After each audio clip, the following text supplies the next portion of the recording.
कितना सही होगा अब्रॉड में एडमिशन लेना, कितना सही होगा अब्रॉड से एमबीबीएस करना,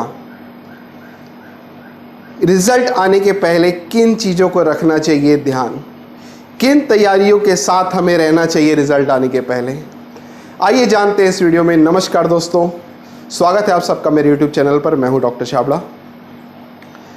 बहुत से पेरेंट्स का कंसर्न रहता है कि क्या सर हमें अब्रॉड से एमबीबीएस कराना बच्चे को सही है या सही नहीं रहेगा, क्या फ़र्क होता है अब्रॉड से एमबीबीएस करने में और इंडिया से एमबीबीएस करने में, क्यों वहाँ का पैकेज इतना कम होता है और यहाँ इतना महंगा होता है। ये बहुत सारे ऐसे कई क्वेश्चंस पेरेंट्स के मन में रहते हैं। तो आइए मैं आपको बताता हूँ स्टेप बाय स्टेप कि क्या फ़र्क है इंडिया और अब्रॉड में एमबीबीएस करने में। सबसे पहले मैं आपको बता दूं, इंडिया में एमबीबीएस होता है और अब्रॉड में इसे एमडी मेडिसिन कहा जाता है जी, जो इक्विवेलेंट टू एमबीबीएस ही होता है। अब्रॉड में अगर आप एमबीबीएस करते हैं तो कई जगह 5 साल का कोर्स है, कई जगह 6 साल का है, कई जगह 5.8 भी है, प्लस 1 ईयर इंटर्नशिप, यानी कि आप 5 साल का कोर्स अब्रॉड में करेंगे और 1 साल की इंटर्नशिप वापस इंडिया आने के बाद करेंगे। कई जगह 6 साल का कोर्स है, 6 साल का आप एमबीबीएस अब्रॉड में करेंगे और उसके बाद 1 साल की जो इंटर्नशिप होगी वो आप इंडिया में आके करेंगे। इंटर्नशिप का ऐसा कोई प्रावधान नहीं है कि आप अपने स्टेट से या किसी स्टेट से या पर्टिकुलर कोई कॉलेज से करना है, आप जहाँ से चाहें, यानी कि जहाँ से आपको परमिशन मिल जाए। इंटर्नशिप करने के लिए आपको एक एनओसी की ज़रूरत पड़ती है। अगर कॉलेज और एमसीए आपको अलाउ करता है किसी भी कॉलेज से तो आप इंटर्नशिप कर सकते हैं। बस आपको वहाँ उस राज्य, उस स्टेट से आपको एमसीए से आपको परमिशन लेनी होगी। अब्रॉड में एमबीबीएस की जो पढ़ाई होती है वो जो बुक्स यूज़ करते हैं, कई कंट्रीज़ में सेम जो इंडिया में बुक्स होती है वही यूज़ करते हैं और कई कंट्रीज़ में बुक्स वहाँ की यूज़ की जाती है। तो हमें इस बात का सबसे पहले ध्यान रखना चाहिए अब्रॉड में एमबीबीएस करने के पहले कि जो सिलेबस है क्या वो इंडिया और अब्रॉड का एक समान है, क्या जो बुक्स वहाँ यूज़ हो रही है वो यहाँ हो रही है। क्योंकि आपको वापस आकर अपनी जो सर्विसेज है, आपको जो प्रैक्टिस करना है वो आपको इंडिया में करना है, ना कि अब्रॉड में। जो डिजीज़ेस है, जो प्रॉब्लम्स है, जो यहाँ चलते आ रहा है, जो ट्रीटमेंट प्लान चल रहा है, जो स्टडीज़ चल रही हैं, वो आपको ध्यान में रखना है। उसके लिए जो सबसे पहले इंपॉर्टेंट टॉपिक होता है सिलेबस। तो आपको ये बात ज़रूर देखना है कि क्या जो इंडिया में सिलेबस चल रहा है क्या वही फॉलो हो रहा है, क्या जो बुक्स चल रही हैं वही फॉलो हो रही हैं। दूसरी बात आपको जो बहुत ही महत्वपूर्ण बात है कि क्या वो कॉलेज एमसीआई लिस्टेड है। ऐसे बहुत सारे कॉलेजेस एमसीआई की लिस्ट में थे पिछले साल तक जिनको एमसीआई ने अब हटा दिया है। हालांकि अब एमसीआई खुद भी नहीं रहा, पर जो एमसीआई की परमिशन हुआ करती थी वो बहुत से कॉलेजेस में खारिज कर दी गई है। तो हमें ये देखना बहुत ज़रूरी है क्या एमसीआई WHO उस कॉलेज को प्रमाणित देता है या नहीं देता है। अब्रॉड जाने के बाद मैं आपको बता दूं, एक एमसीए का रजिस्ट्रेशन आपको पहले से ही करवाना पड़ता है ताकि वापस आने के बाद आप यहाँ के लिए एलिजिबल हो सकें। तो ये बात का भी हमें ध्यान रखना होगा।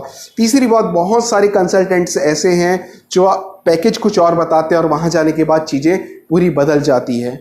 वो आपको दिखाते कुछ और सपने और वहाँ जाने के बाद चीज़ें पूरी बदल जाती है।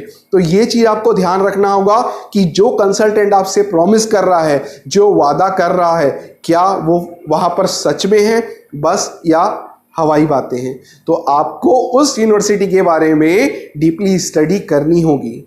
सिर्फ कंसल्टेंट की बातों पे ना जाइए, सिर्फ दिखावे पे ना जाइए, आप पूरा उसे खुद भी चेक करिए। बहुत सारी कंसल्टेंसीज ऐसी हैं जो बहुत अच्छा काम कर रही है अब्रॉड में, बहुत अच्छे जो करते आ रही है, उनके कई रेफरेंसेस हैं, कई बच्चे पढ़ रहे हैं। तो ये चीज़ भी देखना बहुत ज़रूरी है। कुछ कंट्रीज़ बहुत कम डेवलप्ड हैं, मतलब आपको जाने के बाद फील ही नहीं आएगा कि आप कोई दूसरी कंट्री अब्रॉड में हैं, और कुछ कंट्रीज वेरी हाईली डेवलप्ड। तो ये चीज़ भी आपको देखना पड़ेगा। Selection of country is very important कि आप कौन सी कंट्री को चुनते हैं। क्या वहाँ पर फैसिलिटीज़ अच्छी है, क्या वहाँ पर हेल्थ सिस्टम अच्छा है, क्या वहाँ पर टीचिंग अच्छी है, ये आपको देखना होगा।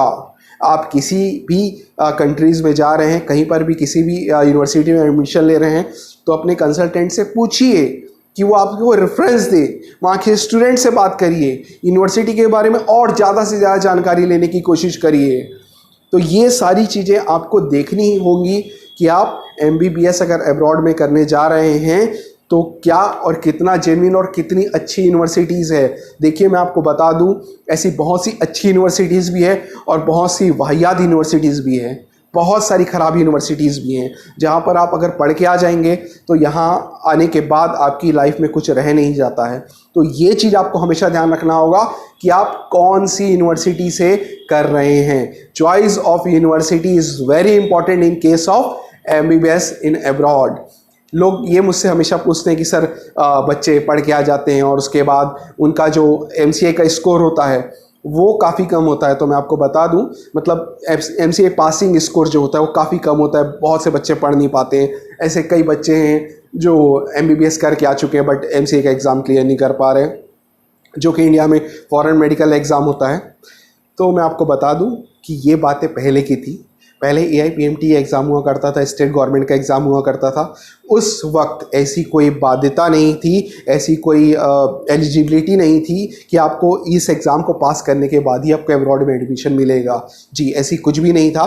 बच्चा अगर 40% ला रहा है और AIPMT जस्ट अपीयर्ड है या नहीं भी अपीयर्ड है तो भी उसका एडमिशन अब्रॉड में हो जाया करता था। लेकिन अब से ये चीज़ें, पिछले साल से ये चीज़ें बंद हो चुकी हैं। आपको अब्रॉड में एडमिशन लेने के लिए भी नीट एलिजिबल होना कंपलसरी है। दोस्तों 15 लाख बच्चे नीट की परीक्षा देते हैं और सिर्फ 7 लाख यानी 50% का रेशियो ही आता है जो बच्चे नीट क्वालिफाई होते हैं। तो आप समझ सकते हैं जो 50% बच्चे निकल रहे हैं वो पढ़ने वाले हैं, अच्छे बच्चे हैं, अच्छा मेहनत कर रहे हैं, अच्छा स्कोर कर रहे हैं। अगर नीट से जो बच्चे पढ़ के एग्ज़ाम क्रैक करके जो जा रहे हैं मतलब वो अच्छे बच्चे हैं, जब वो वापस आएंगे तो डेफिनेटली ये जो परसेंटेज, पासिंग परसेंटेज है ये अपने आप आगे बढ़ेगा ही बढ़ेगा और फॉर 100% ये इंक्रीज़ होगा ही होगा। वैसे भी अगले साल से नेक्स्ट परीक्षा जो कि NMC बिल में पास हो चुके हैं, NMC के लागू होने के बाद ये बात भी क्लियर हो गई है कि नेक्स्ट की परीक्षा अगले साल से होगी, जिसमें इंडिया में पढ़ रहे बच्चे और फॉरेन से आ रहे बच्चे दोनों को ही यह परीक्षा देनी पड़ेगी। एक बात और मैं आप सबसे कहना चाहूँगा कि बहुत से पेरेंट्स ये कह रहे हैं कि हम रिज़ल्ट के बाद आपसे कंसल्ट करेंगे, रिज़ल्ट के बाद हम आपसे बात करेंगे। तो मैं जानना चाहता हूँ उन पेरेंट्स से कि रिज़ल्ट में बचा क्या है, आप क्या समझ रहे हैं। आपके पास आंसर्स आपको पता है, आंसर्स कीज़ NTA आपको जारी कर चुका है और किस रिज़ल्ट का वेट कर रहे हैं आप। मतलब आप खुद को धोखा दे रहे हैं कि जो मेरे बच्चे का रिजल्ट दिख रहा है आपको लग रहा है कि वो कुछ और बहुत ज़्यादा बढ़ जाएगा, या हो सकता है 10 नंबर बढ़े या 10 नंबर कम हो, पर एक एवरेज स्कोर आपको मालूम है कि मेरे बच्चे का इसमें आ रहा है। तो आप ये चीज़ क्यों कर रहे हैं बार बार कि रिजल्ट के बाद करेंगे। This is the best time, ये बहुत अच्छा समय है जब आप अपनी तैयारियां कर सकते हैं। ज़्यादा से ज़्यादा कंसल्टेंट से कंसल्ट करिए, आप बात करिए, मिलिए, आपको पता लगेगा ताकि आपकी प्लानिंग्स हो सकेंगी। आप चॉइस कर पाएंगे कि मुझे अपनी सर्विसेज किससे लेनी है। मैं ये नहीं कह रहा कि हमसे सर्विसेज लीजिए, बहुत से अच्छे कंसल्टेंट्स हैं, बहुत से अच्छा लोग बहुत अच्छा काम कर रहे हैं और कुछ लोग कर रहे हैं बस। तो ये चीज़ आपको अभी से ही तैयारी करनी होगी। रिजल्ट के बाद क्या कंसल्टेंट आपको सच में उतना समय दे पाएगा जो वो अभी दे सकता है, क्योंकि वो ऑलरेडी कुछ काम उठाया होगा, कुछ फाइल्स ऑलरेडी उस कंसल्टेंट, उस काउंसलर के पास होंगी। वो काउंसलर नया काम में ध्यान देगा या जो काम वो ऑलरेडी उठा रखा है उसे क्लोज में ज़्यादा फोकस करेगा। इस बात को थोड़ा सा लॉजिकली समझिए। आपको एक अपना एवरेज स्कोर पता है, आप जाइए और कंसल्ट करिए और अपनी प्लानिंग्स बनाइए, आप सर्विसेज लीजिए, ताकि वो प्लानिंग्स वो कंसल्टेंट के पास, उस काउंसलर के पास भी समय रहे कि वो तैयारियां कर सके कि वो आपको किस जगह क्या प्लानिंग से वो काम करेगा, और आपके पास भी समय रह सके, आप भी थोड़ा सा रिलैक्स रहे कि हमने इसे काम दिया है। तो ये चीज़ आप बिल्कुल ना सोचिए कि रिजल्ट के बाद मैं आपको बता दूं, रिजल्ट के बाद 5 दिन या हफ्ते भर के अंदर ही ऑल इंडिया की काउंसलिंग स्टार्ट हो जाएगी, बहुत कम समय बचेगा आपके पास। तो this is the right time to consult someone, this is the right time to plan कि आपको करना क्या है, रिजल्ट आने के बाद आपकी क्या प्लानिंग्स होगी। यही सही समय है, यही राइट टाइम है कि आपको अपनी प्लानिंग्स रेडी करनी है। हमारे इंडिया में 3 ऑफिसेस हैं, दिल्ली में हैं, गुजरात अहमदाबाद में है, छत्तीसगढ़ भिलाई में है। आप चाहें तो हमारी सर्विसेज ले सकते हैं। हम शुरू से लेकर अंत तक, यानी कि फॉर्म फिलिंग से लेकर बच्चे के एडमिशन तक, हम सारी चीज़ों में हेल्प करते हैं बच्चे को। अगर आप हमसे कुछ काम कराते हैं तो हम शुरू से लेकर अंत तक अगर आप हमारी सर्विसेज लेते हैं तो हम शुरू से अंत तक आपकी हेल्प करेंगे। आप हमसे विजिट भी कर सकते हैं, आप हमारे फेसबुक पे हमसे जुड़ सकते हैं, इंस्टाग्राम में हमें जुड़ सकते हैं हमसे।